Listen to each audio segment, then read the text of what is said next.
One TV Patrol.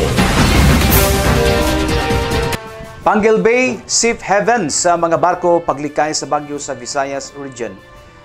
Ilado na ang Panguil Bay area nga taguanan sa mga barko kung adunay mohapak nga mga bagyo labi na sa Visayas region.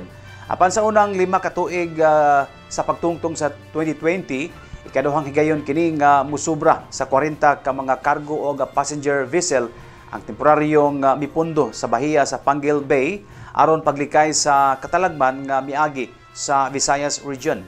Ang sagad sa mga dagkong barko ato miangkurahi sa tungatungang bahin sa Panguil o pipila usab midunggo gayon sa port area.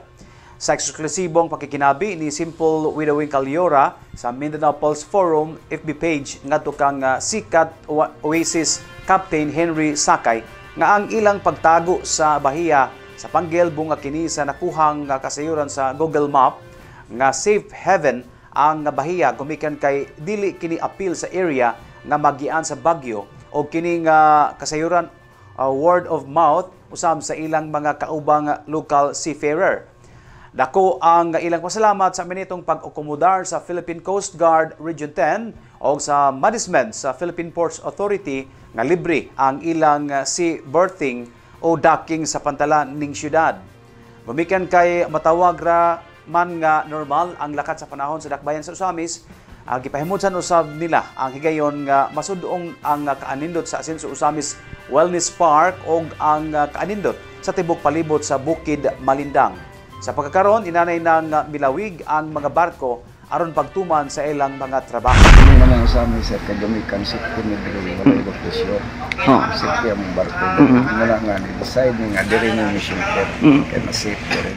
Kita na sa mapa sa kasulod ng siya. Dahat ng barko ang mga kauban na adi na gani. Sa Inter-Island sa gasa mi manakay gasa dito sa pinabangay ng gasa dapat maayo dito gasa mi nasip kung wala ato ni dagan. So word of mouth good nga ang Usamis mo ay pinaka safety. Safety sa mga layo mong bagyo sa mo nga diri dagan. Nakadiya. Nakasulod ni gapon sir kay nabalik ni mga pagkaon nga ganahan sa sa lugar kay smoke free siya, bawal ang plastic, limpyo ang lugar.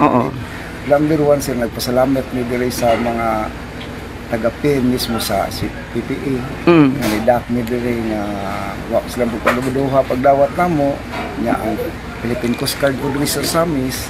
Salamat nila sir mga buutan kayo diri wala may pakuha nagberting pero sheltering free mi diri sa among pagdungdong na saan yung pagberting free? Free mi sir wa may pabayras kay mo na sir dako na mong pasalamat sa PPE nga nakadak mi diri nga safety kay dito sir nagangkurahe mi nagsimig kadrat. Sa ubang mga lugar sa nga naka-angkurahe mo or naka-berthing, doon na bagibayad?